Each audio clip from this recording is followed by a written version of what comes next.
오늘 우리에게 주시는 말씀은 고린도후서 8장 6절에서부터 15절까지 말씀입니다. 그러므로 우리가 디도를 권하여 그가 이미 너희 가운데서 시작하였은즉 이 은혜를 그대로 성취하게 하라 하였노라. 오직 너희는 믿음과 말과 지식과 모든 간절함과 우리를 사랑하는 이 모든 일에 풍성한 것 같이 이 은혜에도 풍성하게 할지니라. 내가 명령으로 하는 말이 아니요 오직 다른 이들의 간절함을 가지고 너희의 사랑의 진실함을 증명하고자 함이로라. 우리 주 예수 그리스도의 은혜를 너희가 알거니와 부요하신 이로써 너희를 위하여 가난하게 되심은 그의 가난함으로 말미암아 너희를 부요하게 하려 하심이라.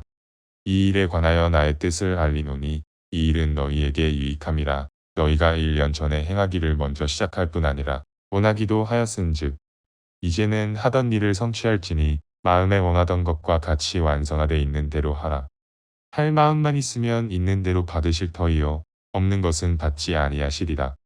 이는 다른 사람들은 평안하게 하고 너희는 곤고하게 하려는 것이 아니요 균등하게 하려 함이니 이제 너희의 넉넉한 것으로 그들의 부족한 것을 보충함은 후에 그들의 넉넉한 것으로 너희의 부족한 것을 보충하여 균등하게 하려 함이라. 기록된 것 같이 많이 거둔 자도 남지 아니하였고 적게 거둔 자도 모자라지 아니하였느니라. 자, 오늘 이 시간은 만나의 참된 의미와 헌금이라는 제목을 가지고 하나님 말씀을 증거하도록 하겠습니다. 우리가 이 고린도 후서에 대한 그런 내용 속에서 고린도 후서의 본래적 핵심이 등장하게 되는 걸 보게 되는데, 고린도 후서가 쓰여지게 되어진 이유가 다른 이유가 아닌 고린도 전서라고 하는 편지가 고린도 교회에 전달이 되면서 사람들의 오해와 불신이 생겨나게 됩니다.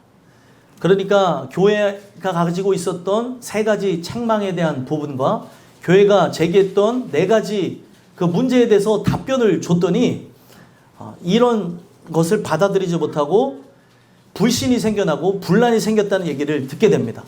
근데 그 편지의 그 마지막 내용에 보게 되면 사도 바울이 고린도 교회에 방문하겠다는 그 시기가 적혀져 있어요. 근데 그 방문하기로 약속했던 시기보다 그 분란이 일어났다는 소식을 들으니까 어떻게 했겠습니까? 사도 바울이 바로 찾아가게 된 거예요. 자, 오늘 우리가 그걸 잘 봐야 되는데, 하나님 말씀이 우리 안에 딱 들려지게 될 때 잘 박힌 목과 같이 박혀지고 새겨지면 감사하지만 때로는 우리 안에서 열불과 천불이 나기도 하고, 그리고 이것을 받아들이기 어려울 때도 있을 수 있는 것을 보여주는 겁니다.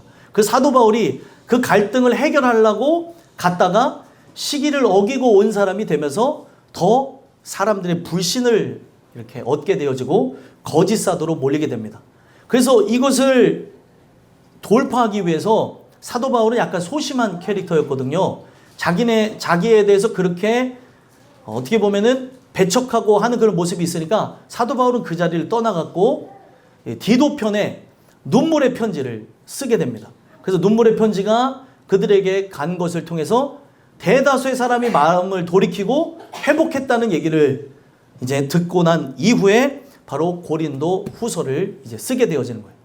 그래서 고린도 후서에 대한 내용의 그 초반부를 보게 되면 그가 회복했으면 하는 바람을 갖고 글을 쓰기 시작하는 내용이 나옵니다.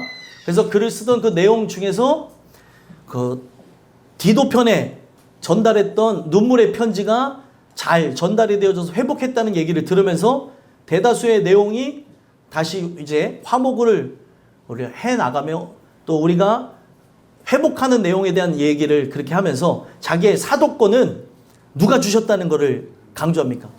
바로 하나님께서 예수를 통해 주셨다는 것을 강조하고 자기는 내세간이 뚜렷한 하나님의 보낸 사도라는 것을 강조하면서 회복한 자들에게 그가 고린도 교회에 가려고 했던 목적 그대로 연보에 대한 얘기를 하게 됩니다. 자, 옛날이나 지금이나 연보라고 하는 것은 헌금인데 교회에서 이야기를 해도 되는 거예요? 안 되는 거예요? 되는 거죠. 근데 얘기를 하면은 불편해하는 이상한 진실을 보게 되는 거예요. 자, 저는 이 헌금이 왜 성경 속에서 기원이 되어졌는지를 여러분들에게 말씀을 드리면서 여러분들은 주님 앞에 드려야 되는 그 예물, 그 헌물, 하나님의 것에 대해서 도둑질하거나 내 것으로 취하는 일들이 없었으면 좋겠습니다.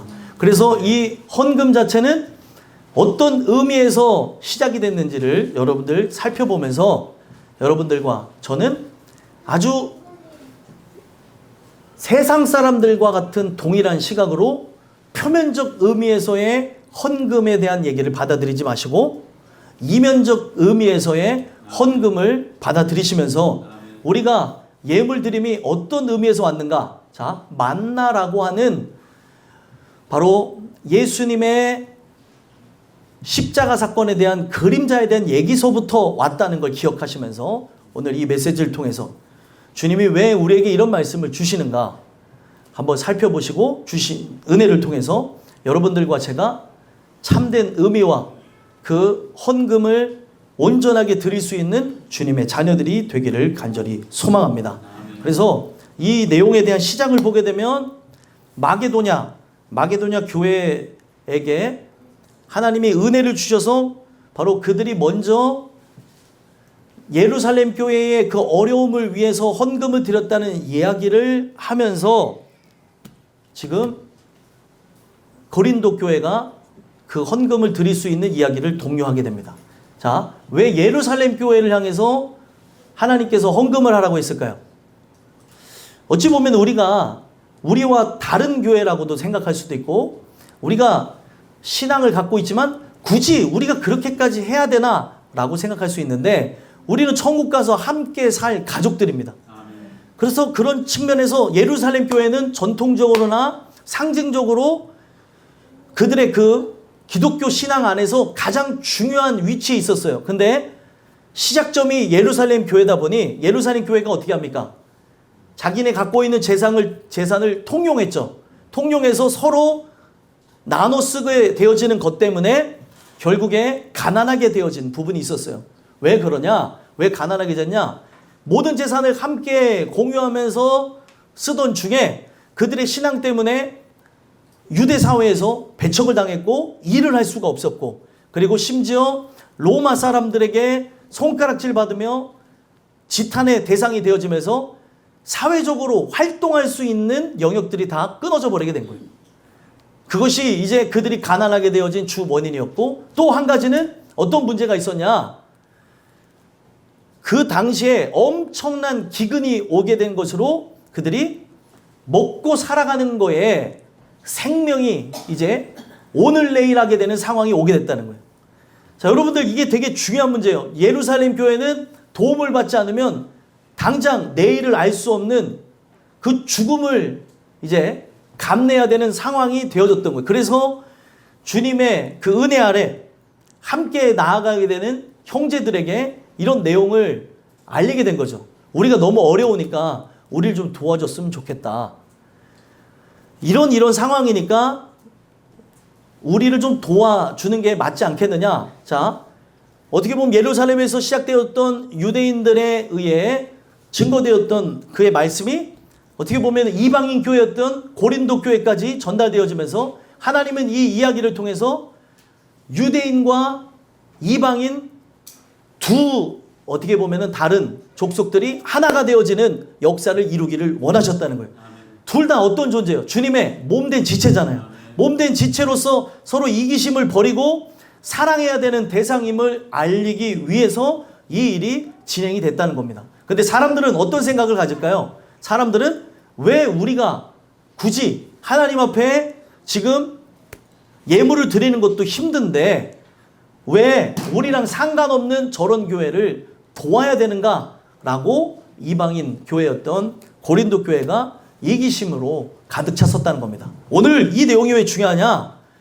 여러분들이 하나님 앞에 헌금하는 것도 마찬가지고 이 헌금을 통해서 누군가를 돕게 되어지는 것도 제일 중요한 만나의 참된 의미에서부터 시작됐다는 것을 기억하게 되어진다면 우리는 헌금을 내 마음대로 착복하거나 이것을 내가 갈취하는 일이 없다는 거예요. 이거는 주님의 것인데 11조를 또 감사헌금을 각종 절기연금을 내가 하나님 앞에 드려야 됨에도 불구하고 이 의미를 어떻게 들어요? 돈에 대한 개념으로 받아들이니까 헌금에 대한 얘기를만 나오게 되면 귀를 닫아버린다든지 아니면 눈이 바뀌어지게 되면서 우리 목사님 이제 돈 얘기 시작하네. 이상한 질병들이 돌아다니고 있다는 겁니다. 저는 이 본문이 우리가 꼭 나눠야 될 본문이니까 그동안 나누지 않았던 본문이어서 여러분들과 나누면서 하나님께서 주시고자 하는 메시지가 있구나 순종하면서 증거하는 겁니다. 여러분들이 이제 앞으로 살아가면서 제가 드리는 이 메시지를 잘 기억하시고 나라고 하는 존재가 하나님의 것을 내 것이라고 하면서 착복하고 갈취하고 내 마음대로 유용하면서 살아가는 모습은 없는가 회개하시고 하나님의 기쁨이 되어지는 은혜가 있게 되기를 간절히 소망합니다. 그래서 불편하지만 마게도냐가 후발주자였는데 마게도냐는 그 연보에 헌금을 함께 걷어서 예루살렘 교회를 돕는 것을 성공했다는 이야기를 하면서 그들이 먼저 시작했으나 정체되어졌던 이야기를 통해 근본적인 얘기를 합니다. 자, 오늘의 얘기는 제일 중요해요. 왜 중요하냐? 이거는 표면적인 헌금에 대한 얘기가 아니에요. 제가 말씀드리고 싶은 거는 사도 바울이 이 이야기를 통해서 이면적으로 전달하고자 했던 헌금의 의미, 만나의 의미를 알고자 하는 데 목적이 있다는 겁니다. 오늘 성경이 나에게 뭐라고 얘기하는가를 돌아다 보시고 여러분들 삶 속에 하나님의 것을 내 것이라고 여기면서 착복하고 이렇게 얘기가 좀 자극적이지만 갈취했던 사례가 있다고 한다면 회개하시고 주님 주시는 은혜 아래 하나님의 기쁨이 되어지는 역사가 있게 되길 소망합니다. 그래서 오늘 말씀의 시작이 디도를 권하여서 이미 너희 가운데 시작했다라고 하면서 말씀이 시작되어져요. 자, 한번 6절 읽어볼까요? 읽어보겠습니다. 시작. 그러므로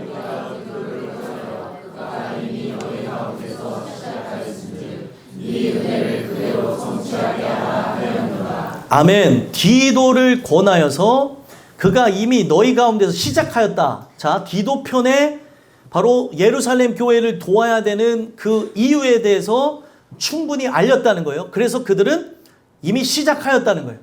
그래서 이 시작한 이 내용을 은혜로 마무리하는 것, 성취하는 게 목적이라고 하는 것을 얘기합니다. 자, 은혜가 뭐죠?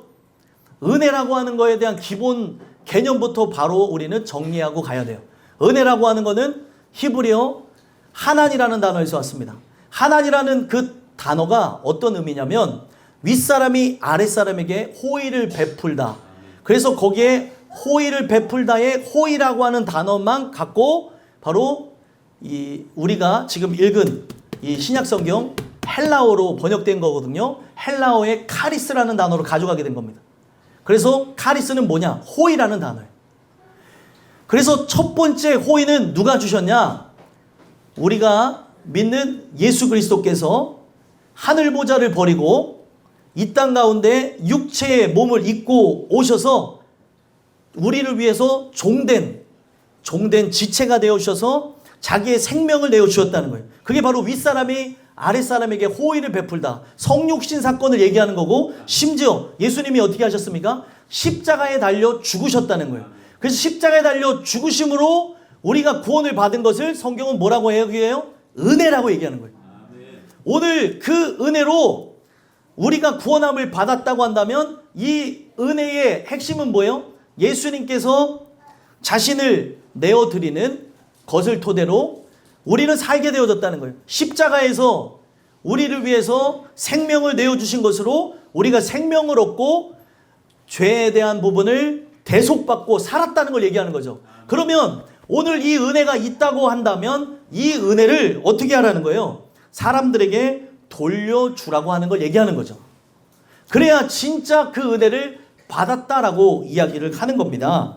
그래서 이 부분 속에서 7절 한번 읽어볼까요? 7절 한번 읽어보겠습니다. 시작. 오직 너희는 믿음과 말과 지식과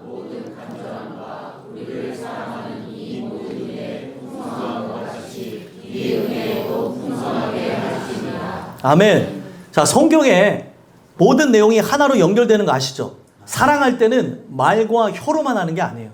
그래서 진짜로 그들이 사랑한다고 하는데 그들의 사랑의 모습 속에는 뭐가 있어요? 믿음이 있다는 것과 그 말과 지식과 바로 그들을 향한 간절함이 있다는 거예요. 그래서 너희가 우리를 이렇게 그렇게 사랑하는 부분에서 풍성한 것 같이 그 은혜를 너희들이 받았다고 한다면, 십자가 사건을 경험했다고 한다면 이 은혜를 돌려주는 것, 풍성하게 돌려주는 것이 너희들이 해야 될 도리라고 가르쳐주고 있는 거예요. 오늘 이 부분이 우리가 한번 이제 정의를 확실히 잡아야 되는 건데, 우리라고 하는 존재, 여러분들 저번 주에 제가 금요일 날 이렇게 나눴던 말씀이 있어요. 고린도전서 13장에 관한 내용을 말씀을 통해서 나눴습니다. 고린도전서 13장의 그 내용 속에서 사랑이 없으면, 사랑이 없다는 게 뭐가 없다는 것이라고 말씀드렸어요. 예수님이 없는 것이라고 말씀드렸죠. 그래서 예수님에 대한 그러한 성품과 그 성정에 대한 수식어가, 사랑은 언제나 오래 참고, 사랑은 언제나 온유하며, 사랑은 시기하지 않으며, 그러면서 쭉 예수님에 대한 수식어가 쭉 나오고 그를 받아들이라고 하는 얘기를 합니다. 이게 왜 충격적이냐? 고린도 교회 사람들은 자기네들이 충만하다고 생각하고 살았어요. 누구보다도 열정 있고 최선을 다해서 예수를 믿는다고 했지만 예수가 없는 사람들이었던 거예요. 그래서 오늘날 제가 여러분들에게 말씀드릴 수 있는 거는, 우리가 하나님을 사랑하는 거, 이웃을 사랑하는 것이 어떻게 가능할 수 있는 거예요? 내가 노력과 결단으로서 하나님을 사랑할 수가 없습니다. 누가 오셔야 가능한 거예요? 예수가 내 안에 오셔야, 예수를 영접해야지만 하나님을 사랑할 수 있고, 그 하나님을 사랑하게 되어진 그들이 바로 예수님께서 누구를 그렇게 사랑하셨어요? 죄인을 죽기까지 사랑하신 것 같이, 하나님을 죽기까지 사랑하셔서 복종한 것 같이, 우리가 하나님을 사랑하는 것뿐만 아니라 주변에 있는 이웃도 사랑하게 되는 겁니다. 그래서 말과 혀로만 사랑하는 것이 아니라 너희들이 진짜 그 모든 일에 풍성하다고 말하는 것 같이 이 은혜에도 바로 예루살렘을 위하여서 연보하는 것도 풍성하게 해야 된다는 얘기를 하는 거예요. 오늘 우리가 이 부분 속에서 예수님께서 어떤 일을 하셨기에 바로 나라고 하는 존재가 이 사랑을 마음속에 모셨다면, 예수라고 하는 귀한 분을 내 마음속에 영접했다고 한다면, 그 부분 속에 나타나야 되는 게 뭐예요? 하나님 사랑과 이웃 사랑이 풍성하게 드러나야 된다는 거예요. 그래서 이들에게 질문을 하는 거예요. 예수가 네 안에 있느냐? 질문하는 거죠. 예수가 너희들 안에 있는데 어떻게 하나님의 헌금을 띄어먹을 수 있느냐? 그런 얘기를 하는 거죠. 그리고 사람을 살려가는 그 일에 앞에 있어서 그런 거예요. 불편하지 마세요. 저 뒤에 보고 얘기할까요? 불편해하고 있어. 이런 부분 속에서 그러지 말라는 거예요. 여기 불편하니까 여기 보고 얘기해. 예? 오늘날 이 부분이, 여러분들, 제가 뭐 이런 부분을 왜 갖고 얘기를 하겠습니까? 여러분들이 영혼이 잘된 같이 범사에 잘되고 강건하는 그 복을 받으라고 얘기하는 거죠. 우리가 하나님의 것을 착복해서는 잘 살 수가 없다는 거예요. 근데 오늘날 사람들은 이것을 내 것이라고 생각하면서 이거를 무슨 문제라고 생각해? 돈의 문제라고 생각하고, 사랑에 대한 문제라고 생각하지 않고 이거를 다 쳐버리고 자기 마음대로 살아가고 있다는 거예요. 그래서 그 속에 예수가 있느냐라는 걸 돌아보라고 이 메시지를 하면서 8절에 뭐라고 얘기합니까? 명령을 하는 말이 아니래요. 8절 한번 읽어보겠습니다. 읽겠습니다. 시작. 내가 명령으로 하는 말이 아니요 오직 하는 이들의 간절함을 가지고 너희의 사랑의 진실함을 증명하고자 함이로다. 아멘. 자, 이 부분에서 명령으로 하는 말이 아니래요. 왜요? 명령으로 할 필요가 있어요, 없어요? 사랑이 있다고 하면 자동적으로 이것이 드러나야 되는 겁니다. 근데 이 부분 속에서 힘들어 죽겠다고 하는 그런 사람들을 향하여서 그렇게 할 수 없다는 것은 뭔가 문제가 있다는 거예요. 그래서 명령을 한 말이 아니라 다른 이들의 간절함, 바로 나를 좀 도와줘라. 내가 지금 예수와 함께 이렇게 버티며 살아가고 있는데 우리가 정말 끝까지 예수를 위해서 헌신할 수 있도록 부자 되어진 너희들이 우리를 도와줬으면 한다라는 이 간절함을 너가 깨닫고 사랑한다고 한다면 말과 혀로만 하는 것이 아닌 행함과 진실함으로 하라고 하는 사랑의 진실함을 증명하라는 거예요. 이 사랑의 진실함을 증명하라는 내용이 왜 있는 거예요? 진짜 사랑하는 게 아닌 것이 바로 그들의 행동이었기 때문에, 진짜 사랑한다고 하면 돕는 것은 당연한 거라는 거예요. 근데 이런 부분에서 다 어떻게 생각해요? 이기적으로 생각하고 자기중심적으로 생각하고 있다는 거예요. 자, 여러분들, 이게 진실함으로 증명하라고 하는 이 내용은 어찌 보면은 그들 자체가 하나님 사랑을 받았다고 하잖아요. 하나님을 사랑한다고 하잖아요. 그러면은 그 사랑한다고 하는 증거가 이웃을 내 몸과 같이 사랑하는 것으로 드러나야 되는 거예요. 그러면은 그 진실함의 행동을 통해서 너네들이 구원받았음을 증명하는 기회를 얻었다는 거예요. 그러면 여러분들, 이 부분 속에서 그들은 분명하게 그렇게 행해 나가야 되는데 불편해하고 이것을 다른 측면으로 생각하는 부분이 있기 때문에 문제가 있더라는 거예요. 자, 예루살렘 교회는 상당한 어려움이 있었습니다. 재정적인 그 어려움에 의해서 내일을 알 수가 없어요. 심지어 그 기근으로 인해서 당장 굶어 죽을 수 있는 상황에 이르렀는데 사람들은 뭐예요? 아니, 왜 내가 거기까지 도와야 되냐고 이기적인 그런 마음을 갖고 커트를 했다는 거예요. 오늘날 여러분들, 우리가 이 부분을 잘 알게 되어진다면 이거는 우리가 당연히 해야 되는 의무이고, 이것은 우리 모든 사람들이 하나님의 것을 갖고 행하는 것이라는 것을 기억해야 될 것입니다. 그래서 그 진실함으로, 사랑의 진실함, 드러나는 열매로 그들을 위해 연보를 하는 것으로 증명하라는 거예요. 그래서 저도 여러분들과 한 가족이기 때문에 제가 여러분들에게 피해를 드리거나 어려움을 드리고 싶지 않아서 지금까지 단 한 번도 교회 빚을 갚으려고 시도해 본 적이 없어요. 단 한 번도. 그냥 유지되어지는 게 복이고 하나님 안에서 살 수 있게 해달라고 그렇게만 했지, 그렇게 쭉 지내왔었고 지금도 어떻게 보면은 빚 가운데서 그렇게 살아가고 있습니다. 근데도 감사해요.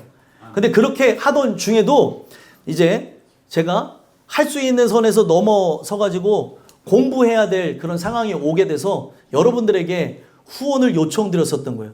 제가 의도성이 있어서 오늘 본문을 한 거는 아닙니다. 근데 제가 여러분들에게 똑같이 말씀드릴 수 있는 건 무엇이냐면, 여러분들이 저와 한 가족으로서 진짜 이 교회가 나아가는 방향성 속에서 제가 세워지고 더 이렇게 은혜로 나아가는 데서 여러분들에게 도움을 요청드렸을 때 여러분들이 저를 사랑한다고 한다면 그 사랑함의 진실함이 마음으로 표현되어지는 것이 당연하다는 거예요. 그러니까 이 얘기를 제가 현대적으로 좀 끌고 온 거예요. 예루살렘 교회가 형제라고 하는데 형제를 돕지 않는 것은, 중요한 것은 그들 속에 하나님 사랑이 없다는 거죠. 여러분들, 마음이 중요하다고 그랬어요. 이거는 어떻게 보면은 그 연보에는 액수가 정해져 있는 게 아니에요. 100원도, 10원도, 50원도, 그리고 10,000원도, 1,000원도 이 부분 속에서 그들을 돕는 데서 하나님은 마음을 받는다고 하는데 사람들은 자신의 문제가 아니라고 하면서 쳐버리는 게 문제가 되더라는 거예요. 저는 왜 이 얘기가 하나님이 하게 하시는지는 모르지만 이 부분 속에서 제가 기도하면서 어떤 분에게 제가 이 일을 하는 데서 저의 개인적인 위를 위한 것이 아니라 예수의 영광과 이 교회의 세워짐을 위해서 하는 거기 때문에 우리 교회 분들뿐만이 아닌 다른 분들에게도 후원을 요청했어요. 우리 교회가 아닌 분들에게도. 근데 그 요청을 한 상황에서 이 부분이 어떻게 들려지는지는 제가 어떻게 보면 생각할 것은 아니고, 내가 주님의 일을 위하여서 하는 것이기 때문에 그 어떤 것보다도 정당하고 그리고 필요한 것이기 때문에 하실 수 있는 분들에게 요청을 이제 드렸던 것이 있습니다. 근데 어떤 상황이냐면 이 부분에서 자신의 형편도 녹록치 못해서 도와줄 수 없다, 이런 얘기를 하신 분들이 있더라고요. 저는 충분히 공감하고 이해를 합니다. 근데 제가 말씀드릴 수 있는 건 뭐냐면, 뒤에서도 다시금 언급되지만 넉넉함의 어려움의 그 차이가 있다는 거예요. 그러니까 가난한 사람이 어렵다고 하는 것과 그리고 어느 정도 살아가실 수 있는 분이 어렵다고 하는 거에는 차이가 있어요. 그래서 이 부분에서 내가 이렇게 할 수 있는 선에서 할 수 있어서 돕는 것과 할 수 없는 중에도 마음을 다해서 돕는 것이 있는데, 근데 많은 사람들은 왜 내가 굳이 거기까지 해야 되는가라는 생각을 갖고 이 부분들을 차단하는 경우가 있더라는 거예요. 저는 이제 왜 이런 말씀을 드리냐, 서로 마음을 통하는 사이라고 한다면 이 마음에, 저는 그런 부분에서 마음을 주고받는 것에는 액수가 중요하지 않다고 생각을 한다는 거예요. 근데 사람들은 왜 내가 굳이 내 개인적인 일도 힘들고 바빠 죽겠는데 저기까지 해야 되나 라고 하는 이기심으로 그렇지 못할 때가 있다는 거예요. 어떻게 보면은 이 교회 여러분들도 중요하지만 딴 교회 담임 목사도 중요하잖아요, 여러분들. 그래서 이 담임 목사가 나아가는 이 부분 속에서 여러분들과 함께 은혜로 나누겠다고 하는 부분에서 내가 커피는 한 달에 몇십 잔씩 사 먹으면서도 이런 부분에 대해서 전혀 생각하지 못한다고 하는 것은 죄송하지만 마음이 없는 거라고 저는 생각이 든다는 거예요.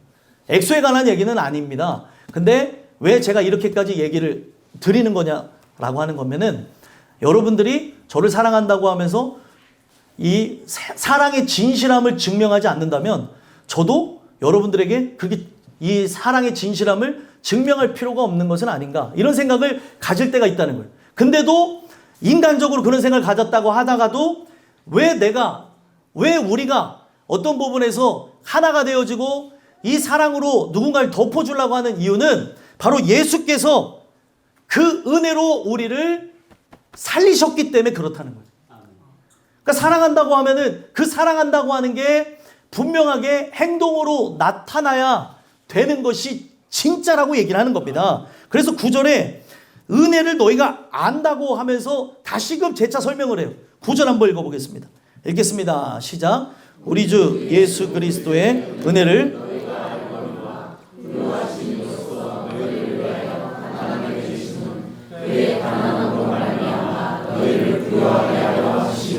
아멘.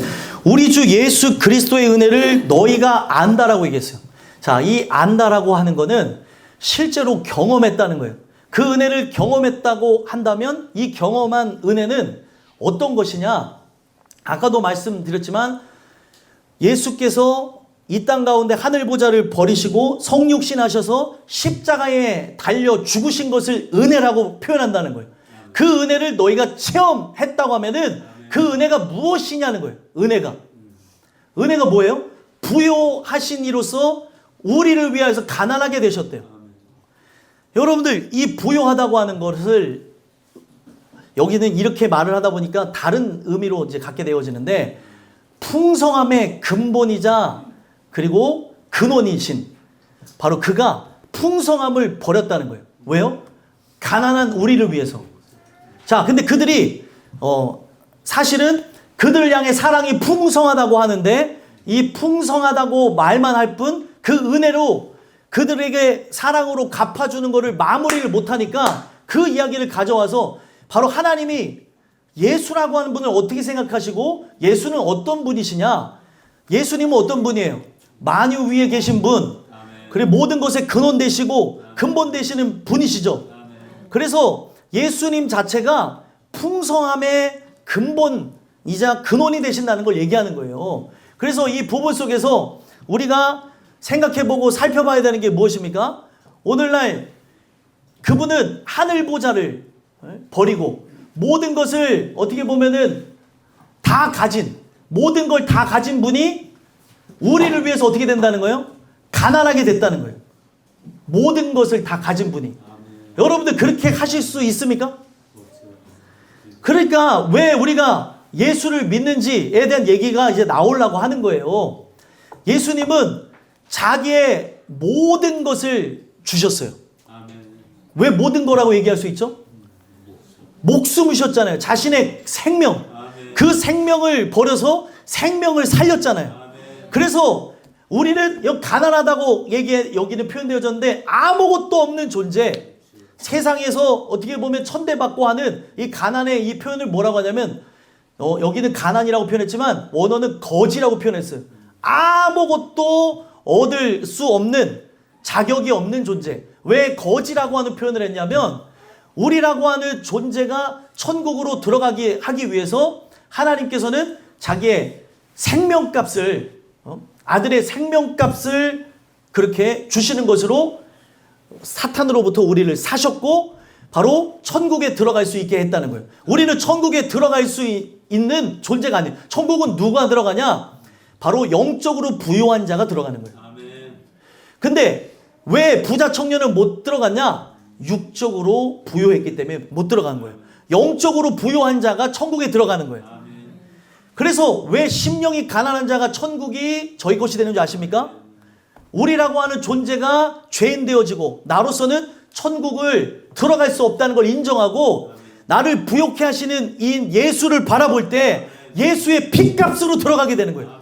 예수의 은혜로 들어간다는 걸 얘기하기 위해서 가난하다는 말이 나오게 됐다는 거죠. 그래서 오늘 우리를 위해서 그는 나를 위해서 모든 것을 내어주시면서 그는 가난하게 되어지고 나는 보유하게 되어지는, 그가 내어주신 생명을 가지고 그가 내어주신 자격을 갖고 천국에 들어갈 수 있게 되어졌다라고 얘기하는 거예요. 자, 이 부분이 왜 나오게 되어지냐? 이 부분에 대한 거는 여러분들 뒤에 부분 읽어보시면 알겠지만 만나에 대한 이 부분을 이야기하기 위해서 쭉 설명이 나오는 겁니다. 만나에 대한 거는 뭐냐? 바로 예수님에 대한 그림자에 대한 것을 얘기하는 거죠. 하늘에서 내려온 것인데 이게 뭐냐? 만나의 뜻이 이게 뭐냐라고 하는 거예요. 근데 그 알 수 없는 그 만나를 주심으로 그들이 어떻게 살아갔어요? 하루하루를 연명하고 살아갔잖아요. 그래서 그것이 바로 예수라고 하는 바로 생명의 양식과 참된 양식의 그림자로서 작용했다는 것을 구약에서 보여주는 겁니다. 그래서 그들은 그 만나는 하나님의 은혜를 주셨지만 그걸 먹고 죽었다는 거예요. 근데 이 이야기는 생명의 떡인 내가 하늘에서 내려오는 거에 대한 얘기를 하기 위함이다 라고 하면서 이야기가 펼쳐지게 되죠. 자, 이 이야기가 어디서부터 나오는 거예요? 제가 이 전후를 뒤집어서 얘기를 했어요. 어디서 나오죠? 예, 바로 출애굽기에 대한 것도 제가 인용을 했지만 이 내용은 정확하게 요한복음 6장에 나옵니다. 요한복음 6장에 예수님이 오병이어 사건을 행하시고 난 이후에 보여주는 거죠. 자, 오병이어 사건을 통해서 우리가 가져가야 되는 게 무엇이에요? 오병이어 사건을 보면 아직까지도 기적에만 집중하는 사람이 있어요. 근데 예수님은 오병이어 사건을 통해 기적의 실체가 되는 자신에게 초점을 두라고 얘기를 하고 있다는 거예요. 그래서 여러분들 오병이어가 뭐예요? 거기에 배고픈 사람들이 어린아이가 갖고 온 물고기 몇 마리요?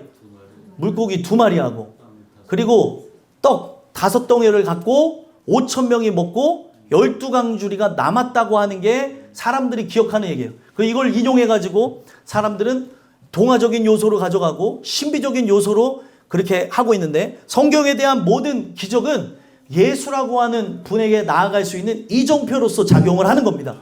그래서 오병이어 사건을 그렇게 일으키신 것을 성경을 이렇게 분석해서 보게 되면 예수님께서 어떻게 하셨다고 얘기해요. 이 오병이어 사건을 일으키실 때에 사람들을 열과 오를 맞춰서 50명씩 100명씩 그렇게 줄지어서 앉히게 하셨다는 거예요. 50명씩 100명씩 줄지어서 앉히겠다는 것은 바로 그들이 예수님이 기르시는 양이라는 걸 보여주는 거고, 양은 바로 예수님이 기르시는 존재로서 참된 목자는 양을 위하여서 생명을 버린다고 하는 것이 골자라는 겁니다. 핵심이 바로 거기 있다는 거예요. 그래서 어떻게 보면은 우리가 생각할 때는 예수님께서 오병이어 사건을 할 때 어떻게 하십니까? 빵을 들어갖고 축사를 하시고 그 빵을 찢으시죠. 그게 어떻게 보면은 하나의 행위, 퍼포먼스가 아니라 거기에 축사하신 그 존재가 빵이 아니라 축사하게 되어진 그 축사를 받은 존재는 예수님 자체였다는 거예요. 왜 제가 예수님 자체라고 말씀드리냐면 예수님이 결국에 그 사건 이후에 오병이어 사건에 대한 참 이야기를 하기 시작하는데 어떤 얘기를 해요? 자기의 살을 먹는 자. 자, 떡을 찢은 행위를 한 이유가 있어요. 이 떡을 누구에게 나눠준 거예요? 자신의 양에게 나눠준 거예요. 자신의 양에게 이 떡을 먹게 되어지면 이 떡은 바로 뭐라고 얘기했어요? 나의 살이라 그랬어요. 내 살을 먹고 내 피를 마시는 존재는 바로 신령한 양식과 그리고 신령한 음료를 마시는 존재로서 그들은 구원함을 얻는다고 얘기하고 있어요. 그게 바로 뭐냐? 십자가 사건을 얘기하고 있다는 거예요. 십자가 사건. 예수님께서 결국에 십자가로 모든 사람들에게 자신의 살을 찢고 자신의 피를 마심으로 살게 하시기 위해서 오병이어 사건을 사람들에게 표적으로 보여주신 거예요. 내가 너희를 위해서 이렇게 죽을 것이다. 그러니까 너는 나를 기념하라. 이해가 되세요? 그 십자가 사건이 얼마나 위대한지, 그 살을 찢어갖고 장로님도 권사님도 이 교회 연약한 이들도 먹이고 그리고 마시겠다는 걸 기억하라는 겁니다. 그래서 내가 살았다는 거를 꼭 기억하라는 거예요. 그러면 여러분들 그 만나의 참된 의미는 결국에 뭐예요? 생명의 떡이신 예수가 이 땅에 내려오셔서 자기의 살을 찢어갖고 우리를 먹여 그리고 마시게 함으로 살렸다는 걸 의미하는 겁니다. 그러면 그것에 감사해서 하는 게 무엇이에요? 헌금이라는 거예요. 오늘날 헌금의 기원은 돈을 내는 게 아니에요. 예수님께 감사해서 모든 거를 그분께 다 돌려드려야 되나? 내가 11조에 대한 의무, 감사한 일이 있을 거 아니에요. 그 감사한 일에 대한 부분들을 그렇게 감사를 드리는 것으로 하나님이 다 하셨습니다. 예수가 하셨습니다. 라고 하는 의미를 올려드리는 거라는 거예요. 근데 사람들은 이 이야기를 하는데도 이런 감흥이 없는 거예요. 그렇구나. 그렇구나가 아니에요. 여러분들, 예수가 자기의 살을 찢고 그리고 자기의 피를 마시게 함으로 우리는 살게 되어진 겁니다. 그래서 그는 풍성한 양식으로서 자기를 다 내어드림으로 어떻게 보면 자기를 먹게 함으로 우리를 살게 하시고 그는 가난하게 되어졌다는 거죠. 자, 양식의 창고가 있어요. 양식의 창고가 너무 많아서 사람들에게 나눠줄 정도가 되니까 사람들은 그것을 부자라고 합니다. 그러면 창고에 있는 그 모든 양식을 모든 사람들에게 다 나눠주게 되면은 이 창고가 비어졌기 때문에 이걸 뭐라고 하죠? 가난하게 되어졌다고 얘기하는 거예요. 예수님은 참된 양식이자 음료로서 모든 사람들에게 다 나눠주고 우리를 살게 했다고 하는 게 핵심이라는 거예요. 그러면 그의 가난함으로 말미암아 우리를 부요하게 했던 게 핵심이다. 그러면 너희가 진짜 예수님의 십자가 사건을 통해서 부요하게 되어졌다면, 양식을 얻게 되어졌다면, 생명의 양식뿐만이 아니라 오늘도 나라고 하는 존재가 왜 이 땅을 살아가는지에 대한 이유와 목적을 알게 되어졌다면 어떻게 하라는 거예요? 그 육신의 그 생명을 하나님께서 유지할 수 있도록 해주셨기에 오늘도 위로부터 받은 영적 생명을 가지고 어떻게 하라는 거예요? 사람들에게 있는 영적인 양식뿐만이 아니라 육적인 양식도 나눠줘야 되는 걸 얘기하고 있다는 거예요. 그래서 여러분들 오늘날 결국에 뭐예요? 예수가 우리를 위해 죽으시고 한 알의 밀알이 썩어져서 죽으면 어떻게 되는 거예요? 30배, 60배, 100배의 결실이 맺는 거예요. 예수가 내 안에 오셔서 우리는 어떻게 되는 거죠? 죽어야 되는 거예요. 예수가 그 안에 있다고 하는 거는 누군가를 위해 죽어져야 되는 걸 의미하는 거죠. 그래서 죽어지게 되면 어떻게 되는 거예요? 다른 이가 살아난다는 걸 의미하고 있는 겁니다. 그래서 오늘 이 부분 속에서 모든 사람들이 진짜로 예수님의 십자가 사건을 인격적으로 경험했다고 한다고 하면 어떻게 하는 거예요? 인격적으로 경험했다고 하면은 바로 누군가를 위해서 나라고 하는 존재가 죽어져야 되는 것을 기억하라는 거예요. 자, 우리 교회는 여러분들이 정말 하나님 앞에 예물 드리는 거니까 존중을 해서 어떻게 보면 이제 앞으로 우리가 어떻게 되어질지는 제가 말씀드릴 수 없지만 주보에다가 헌금을 기재하지 않습니다. 왜냐하면 여러분들의 양심이라는 거예요. 근데 일반적인 교회에서는 헌금을 기재를 합니다.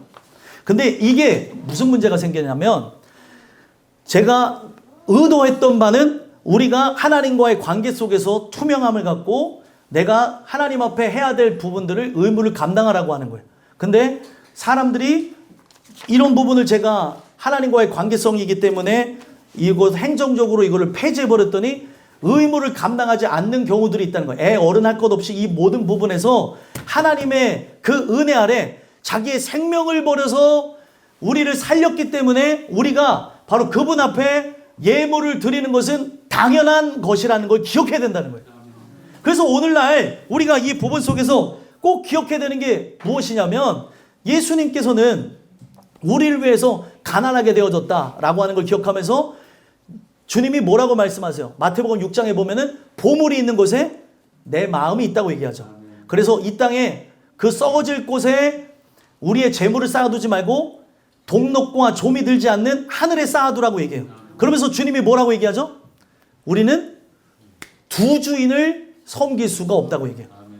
하나님과 재물을 겸하여 섬길 수 없느니라. 돈에 대한 얘기로 자꾸 생각하시는 분들은 재물이라고 하는 신을 섬기고 있는 거예요.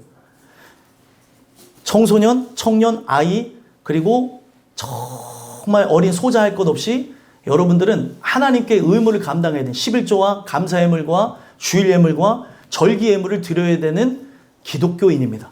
근데 이것을 내가 안 하면서 기독교인이라고 말하는 거는 그냥 종교를 갖고 있는 것 뿐이에요, 여러분들.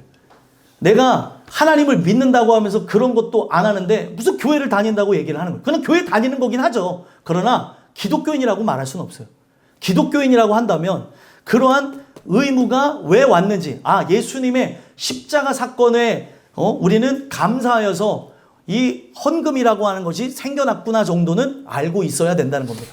그리고 오늘날 이 부분 속에서 주님이 누가복음 16장에 불의한 청지기의 비유를 통해서 아주 재미난 얘기를 합니다. 불의한 청지기가 주인의 것을 가지고 마음대로 착복하고 있다는 소식을 듣고 주인이 그를 기한을 두고 자르겠다고 얘기를 해요. 그래서 이 누가복음 16장에 있는 불의한 청지기가 어떻게 해요? 내가 이제 나가서 땅을 파면서 먹고 살자니 이것을 이것저것 하자고 하니 자기가 살 길이 없으니까 어떤 생각을 해요? 어차피 내가 잘리게 되는 이유가 뭐예요? 주인의 것을 가로채서 잘리게 되는 거잖아요. 그러니까 이 김에 주인의 것을 주인이 그렇다고 해서 처벌을 하지는 않아요.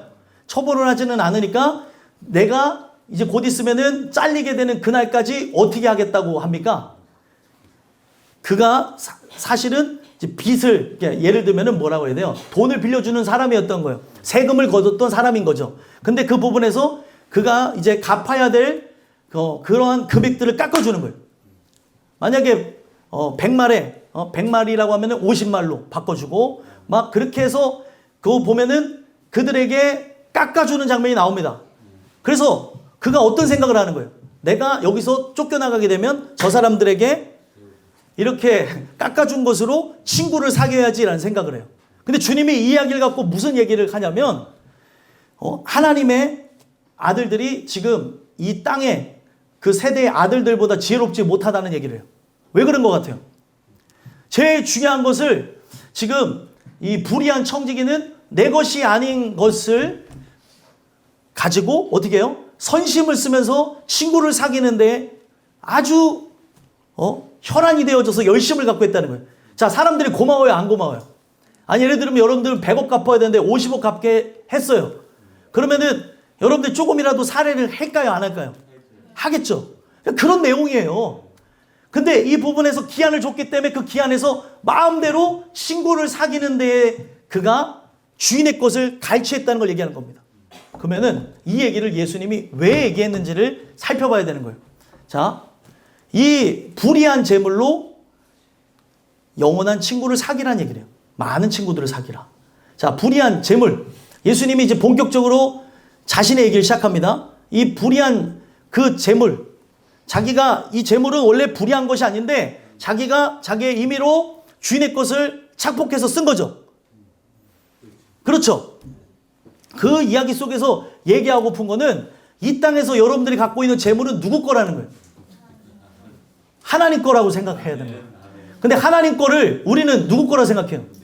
내 거라고 생각하니까 못 쓰는 거예요. 자, 남의 거를 갖고 여러분들 펑펑 쓰는 거 못하면 바보입니다. 지금 이러한 상황 속에 있어요. 이런 상황 속에 있으면은 지금 불의한 청지기와 같이 친구를 사귀는 게 맞습니까? 틀립니까? 예? 여러분들 맞아요, 틀려요? 거기서 지혜를 배우라고 주님이 말씀하신 거예요. 제가 얘기하는 게 아니고 이 얘기가 맞잖아요, 여러분들. 그 사람이 진짜 아주 약삭빠르다고 하겠지만 그렇게 해가지고 어차피 주인은 처벌하지를 않는다고 했으니 나가는 그 시한까지 주인의 돈을 가지고 마음대로 친구를 사귀겠다고 하는 거예요. 자, 그러면은 이 이야기가 여러분들이 부르시는 그날까지 우리는 누구의 것을 마음대로 사용하고 있는 거예요? 하나님의 것을 마음대로 사용하는 거예요. 그러면 이 마음대로 사용하는 이것을 가지고 제일 중요한 친구를 사귀어야 되는 거예요. 어떤 친구요? 예수님이라고 하는 친구를 사귀고 믿음의 사람들을 그렇게 도와주면서 살아야 될 것을 얘기하는 겁니다. 근데 어떻게 하고 있어요? 누구 거라고 생각해요? 내 거라고 생각하니까 제일 많이 띄어먹는 게 뭐예요? 퇴직금 받고 나서 이거는 그래도 내가 이렇게 했을 때 이렇게 정산해가지고 그때 11조 다 띄었으니까 이거는 괜찮아 하고 띄어먹잖아요. 모든 부분에서 어떻게 하면 띄어먹을까? 이렇게 하면 생각하면서 하잖아요. 어떻게 하면 더 드릴까라는 생각보다 어떻게 하면 띄어먹을까라는 생각을 하니까 문제가 된다는 거예요. 이거는 누구 거예요? 하나님 거예요. 하나님 거. 하나님 거를 가지고 누구를 사귀는데 목적을 두라는 거예요. 예수라고 하는 분을 사귀기 위해서 저장해 두라는 거예요. 진짜 좀과 동록이 뭐냐면 동전을 이렇게 뭐라 그럴까요? 갉아먹는 그런 벌레를 얘기하는 거예요. 그 벌레가 들지 않는 바로 천국에다가 쌓아두라고 얘기하는 거예요. 근데 오늘날 헌금을 많이 하면 어리석고 바보인 것 같고 뒤를 모르는 사람인 것처럼 생각하는 이상한 시대가 되어졌고, 오늘날 여러분들 그렇게 보험은 많이 들면서 왜 하나님이 주시는 영생보험을 들라고 하는 생각을 못 갖냐는 거예요. 주님께서 이 모든 걸 책임져 주시고 주님이 함께 하셔야 되는데 하나님의 것을 다 뺏어가지고 자기가 먹고 마시고 놀고 그리고 여행 가고 그리고 사람 만나고 즐기고 하는 데는 다 써가면서 하나님의 것은 어떻게 보면은 소수점 단위까지 하면서 어떻게 하면 안 드릴까를 생각하는 게 인간이라는 거예요. 어떻게 하면 더 드릴까로 해야 되죠. 이거 누구 거예요? 하나님 거라니까요. 그래서 이 내용이 왜 중요하냐면요, 이거는 네 것이 아닌 거를 갖고 선심을 쓰면서 그렇게 하라고 했는데 네 것이 아닌 걸 갖고도 못하는 것 때문에 진짜 내 것을 가질 수가 없다는 얘기를 해요. 이거 누구 거라고요? 하나님의 것을 가지고 하나님의 친구를 사귀고 그렇게 하는 데에서 당연스럽게 나가야 되는데 그렇지 못한 것 때문에 하나님께서는 영원한 천국에서 가져야 될 진짜 내 것을 주지 않겠다고 얘기합니다. 이게 되게 무서운 거예요, 여러분들. 그렇게 이기적인 목사들, 전도사들, 장로, 권사, 집사들 그리고 수많은 사람들 많잖아요. 다 자기의 앞날만 생각해요. 먹고 사는 문제 중요합니다. 근데 자기에 대한 것은 그렇게 성경에 나와져 있는 말씀 그대로, 학개서에 나와져 있는 말씀 그대로 분명히 나라고 하는 존재는 완벽한 집에 거하는 거에는 빨랐는데 하나님의 전과 하나님의 그 뜻이 세워져 가는 데서는 조금도 관심을 갖지 않고 이건 내 일이 아니라고 선을 긋고 있다는 거예요. 익명으로 그렇게 붙여져 있다 보니까 교회가 어려움을 당했을 때 헌금을 요청해도 이걸 공개하지 않으니까 집사든 권사든 누구든 이 부분에서 자기가 해야 될 의무를 딱 안 하는 거예요. 하나님은 다 하십니다. 왜 제가 이런 얘기를 하냐면 우리는 내가 먹고 마시는 거에 대해서 여러분들에게 이거는 하나님이 주시는 그 감동 속에서 하는 거예요. 근데 돈의 액수가 아니고 마음을 드리라고 했는데 그런 부분을 하지 않는 거는 어떻게 보면 마음이 1도 없는 거죠. 아주 이기적이고 그리고 하나님의 것을 내 것이라고 착복하면서 그렇게 살아가려고 하니까 하나님께서 그 삶을 꽉 주시는 거예요. 정신 차리라고. 오늘날 이 모든 부분이 내 것이 아닌데도 다 내 것이라고 생각하면서 살아가니까 이 삶이 계속해서 어떻게 보면은 피폐하고 그리고 고통과 괴로움 속에 나가는 겁니다. 우리의 삶이 진짜 살아가는 그 일상이 지옥 같을지라도 예수가 마음에 계신 분들은 지옥을 천국처럼 느낄 수 있어요. 주님이 나와 함께하기 때문에 그 모든 것도 눈물 흘리던 중에 감사함으로 이겨냅니다. 근데 하나님께서 이렇게 저렇게 채워주고 있는데도 불구하고 불평하는 사람은 어떻게든 불평하는 걸 봐요. 저는 왜 제가 이런 얘기를 여러분들에게 말씀드리냐, 하나님은 다 아세요. 사람은 모르겠지만, 사람 앞에 공개는 안 하지만 하나님은 이 모든 부분 속에서 우리라고 하는 존재가 진짜 어떤 방식으로 이 부요하게 되어졌는지, 예수의 십자가 사건을 경험했는지를 기억하라고 얘기하는 거예요. 그래서 이 일에 대해서 10절에 보면은 나의 뜻을 알렸다라고 사도 바울은 얘기하면서 이 일은 너희에게 유익하대요. 왜 유익해요? 누군가를 그렇게 살리는 걸 통해서 진짜 사랑의 진실함이 드러나는, 구원받았다는 증거를 가져가라고 얘기하는 거죠. 근데 너희가 1년 전에 행하기를 먼저 시작할 뿐 아니라 원하기도 했었는데 1년 전에 시작했는데 이 얘기는 뭐예요? 마무리를 못했다는 거예요. 그래서 11절에 뭐라고 얘기합니까? 이제는 하던 일을 성취할지니 마음에 원하던 것과 같이 완성하되 있는 대로 하래요. 마음에 원하는 것이 있으면 하라는 거예요. 근데 문제는 뭐예요? 마음에 원하는 것이 없으니까 문제가 되는 거죠. 이기적이고 개인적인 생각을 갖고 있으니까 교회도 그리고 가정도 직장도 사회도 다 무너지는 거예요. 여러분들 교회를 살리려고 해야 여러분도 사는 거예요. 어떻게든 교회를 보호하려고 그러고 함께 나아가야 되는 것이고 부족해도 연약해도 여러분들 제가 설 수 있도록 저를 위해서 기도해 주셔야 제가 살아갈 수 있는 거고 제가 여러분들 생활고로 인해서 제가 나가서 쿠팡 가서 일을 하면은 제가 여러분들 앞에 할 수 있는 최선의 것을 일부밖에 할 수 없는 거예요. 저는 그렇게 하나님께서 할 수 있도록 그렇게 이 사명자의 길을 갈 수 있도록 하나님이 이렇게 불러주셨죠. 그러면 그 길만 갈 수 있도록 여러분들이 그걸 지켜주셔야 되는 거예요. 근데 그런 부분에 대해서 조금도 생각함이 없다면 하나님께서 목사님 다 알아서 하실 거예요.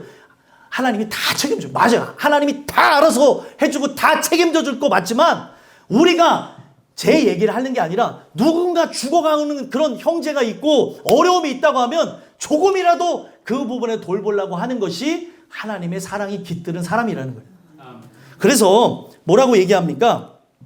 12절에 보면은 할 마음만 있으면 있는 대로 받으실 터요 없는 것은 받지 아니하냐. 할 마음만 있으면 있는 대로 받으신다는 거예요. 마음이 얼마큼 중요한 것을 얘기하는 거죠.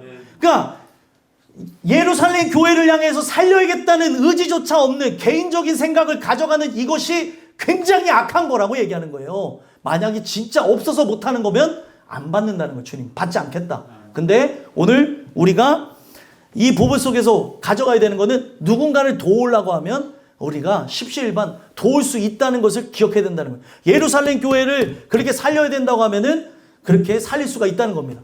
여러분들 저를 도우라고 하는 얘기가 아니니까 오해하지 마세요.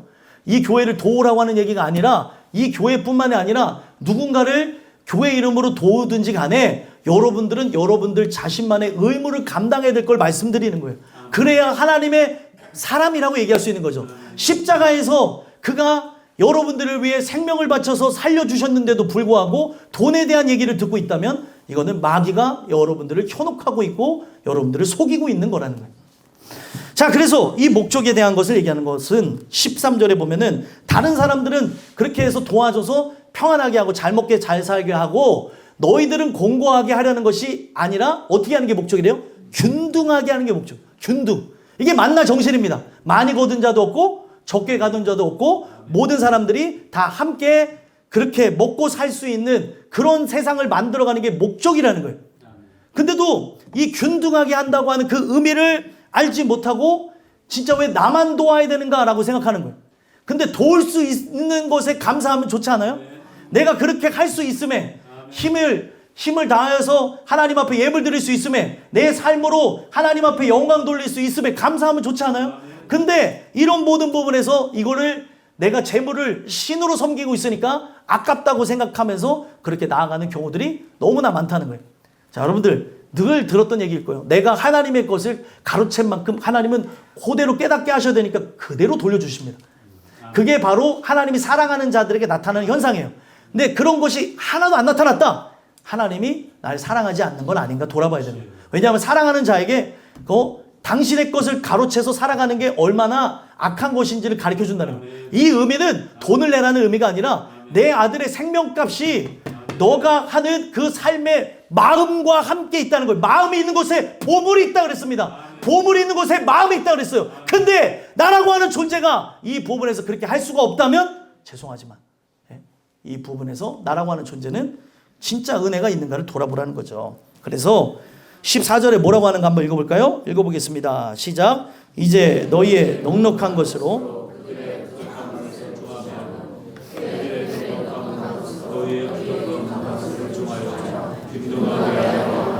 아멘. 자, 너희의 넉넉한 것으로 그들의 부족한 것을 보충해 주라고 얘기해요. 자, 이 부분에서 넉넉함의 기준 다 다르다고 얘기했어요. 그리고 심지어 넉넉하지 않을지라도 할 마음만 있으면 있는 대로 하나님께서는 받으신다 그랬어요. 그래서 내가 이 부분에서 어떤 게 중요한 거예요? 마음이 중요한 거죠. 그 마음을 표현하는 게 중요한 거예요. 주님은 이 모든 부분에서 우리에게 얼마라고 하는 것을 하는 게 아니라 너의 마음을 드리라고 얘기했어요. 그래서 주님은 아나니아와 삽비라의 돈을 받으셨습니까? 안 받으셨습니까? 아나니아 삽비라 기억이 안 나시죠? 예? 예? 자기의 소유를 거의 대부분 드렸는데 부자였어요. 엄청난 부자였는데 다 드리는 건 좀 그래서 일부를 좀 뺐어요. 엄청난 액수를 드렸는데 안 받으시고 죽였습니다. 그러니까 여러분들 재물을 그러니까 하나님께 드릴 예물을 훔쳐간다고 하는 거는 목숨 걸고 하는 거라는 것 정도는 알고 하셔야 돼요. 왜 그러냐? 왜 하나님께서 그렇게 화를 내시냐? 왜 그런 것 같아요? 아들의 생명값에 대한 그 감사를 잊었기 때문에 그 생명까지도 걷어가는 거예요. 근데 과부의 두렙돈이면 몇천 원이에요. 몇천 원. 오늘날 그 액수로 매길 수 있는 것 그거보다 낮아도 상관없어요. 근데 그 부분 속에서 과부의 두렙돈은 뭐를 드렸대요? 전부를 드렸다는 거예요. 전부. 그러니까 오늘날 여러분들이 그 할 수 있는 그 부분 속에서 그 마음에 하나님이 받고자 하는 게 뭐예요? 전부를 드리길 원하는 거예요. 액수에 대한 내용이 아니라는 거죠. 근데도 하나님 앞에 헌금할 때든지 누군가를 도와줄 때든지 이 부분을 자꾸 개인적으로 치부하고 이거는 우리 교회 일이 아니니까 라고 하면서 이기적으로 나가고 있다는 그것은 우리 모두가 함께 몰락하고 죽어가는 일이라는 거예요. 그래서 여러분들 이게 되게 무서운 게 뭐냐면 지금은 내가 넉넉한 것으로 누군가를 도와줄 수 있어요. 근데 그렇게 도와줄 수 있는데 안 도와줬다고 한다면 여기서 뭐라고 얘기냐면 나는 늘 도움을 주는 존재라고만 생각하시면 안 돼요. 여기 뭐라고 얘기해요? 그들 또한 언젠가 넉넉해져서 우리의 부족한 것을 보충하여 균등하게 되어질 때가 있다는 거예요. 그것이 육신적으로도 여러분들 채워질 수가 있고요. 영적으로도 균등하게 되어지는 의미를 하고 있는 겁니다. 만나의 참된 의미는 뭐예요? 균등하게 하려고 하는 거예요. 누구를 받아 먹음으로요? 예수를 받아 먹음으로 바로 예수님이 서신 그 심판대 앞에 어린 양을 의지해서 담대하게 서는 그 균등함을 위해서 오늘 그렇게 살아가라고 얘기하는 거예요. 십자가 사건을 경험했다고 하면은 바로 그렇게 나아가는 거죠. 그 성경에는 저울에 관한 얘기를 할 때 저울의 무게를 어떠한 그 기준이 되어지는 무게가 있는 걸 가지고 이 무게를 잽니다. 그래서 양쪽에 있는 것을 이렇게 함께 잴 수 있는 걸 양팔 저울이라고 얘기해요. 주님이 올라간 자리에 주님의 은혜를 통해 우리는 동일한 무게로 서야 되는 걸 얘기하는 거예요. 그래서 당신의 것을 나눠준 것으로 우리 생명을 얻고 당신은 어떻게 해요? 가난해지고 우리는 부유하게 되어지는. 그래서 결국에 우리라고 하는 존재가 자격을 얻고 들어가는 얘기라는 것을 통해 그 부족한 것을 보충해준다. 그 부족한 게 뭐예요? 구원을 얘기하는 거예요. 나라고 하는 존재가 진정한 유익을 얻고 보충을 받아야 되는 거는 정말 하나님이 주시는 그 생명이라고 하는 거죠. 진짜 영적 생명을 균등하게를 받기를 원한다면 그 이웃을 사랑하는 것이 마땅하다는 걸 얘기하는 겁니다. 그러면서 뭐라고 얘기해요? 마지막 기록된 것 같이 많이 거둔 자도 남지 아니하였고 적게 거둔 자도 모자라지 아니하였느니라. 헌금의 기원 자체는 결국에 뭐예요? 예수님의 십자가 사건에 대한 감사에서부터 시작하는 거예요. 그래서 오늘날 우리가 그런 의무를 감당하고 바로 나라고 하는 존재가 가장 소중히 여기는 이 세상의 돈이 신이라고 하는데 이것이 있어야 될 장소가 천국이고 그리고 내 사랑하는 이들을 살리는 거고 우리가 하나님 앞에 바로 교회에다 의무를 감당하면서 예물을 드리는 것이기 때문에 그렇게 한다는 걸 얘기해 주는 거예요. 제가 오늘 이 부분을 얘기했기 때문에 언제 다시 헌금에 관한 얘기를 할지는 모르겠습니다. 하지만 오늘 이야기를 통해서 여러분들 그동안 하나님의 것을 가로챘고 내 마음대로 살았고 아니 자기네들 옷 사입고 먹고 마시고 하는 건 다 하면서 하나님께 드려야 되는 이 모든 부분에서는 해야 될 생각을 안 하는 이것이 얼마나 큰 폐악인지를 알고 이 부분 속에서 의무를 감당해 가심으로 삶이 보존되셨으면 좋겠어요. 왜 보존이라고 말씀드렸는지 아세요? 이 부분은 하나님이 나로 하여금 오늘 숨을 쉬게 숨을 쉴 수 있는 존재가 우리예요. 그래서 뭐 여러분 구원의 문제 해결됐으니까 오늘 숨을 우리가 거둬도 상관없다고 말씀하시는 분들도 있을 수 있겠지만 대부분을 보면 좀 아쉬우신 것 같아. 그런데 이 부분을 제가 이렇게 왜 말씀드리냐? 오늘 죽어도 상관없는 우리 인생 속에서 하나님의 뜻 가운데 아름답게 살다가 가야죠. 우리가 심판으로서 이 삶이 끝나는 것은 하나님이 원하시는 바는 아니지 않겠습니까? 그래서 오늘날 우리가 이제 새롭게 신천 임원도 되시는 분들도 있고, 그리고 계속해서 성장해서 아이들은 자라나고, 그리고 청년, 청소년 또 임원들이 되어지고 있는 걸 보게 되는데, 그 부분 속에서 하나님의 것을 그만 가로채시고 십자가 사건에 대한 감사와 누군가를 도와야 된다고 하는 그런 아름다움이 주님의 은혜 속에서 계속되어지게 되기를 주 예수 그리스도의 간절히 소망합니다. 기도하겠습니다. 하나님 감사합니다.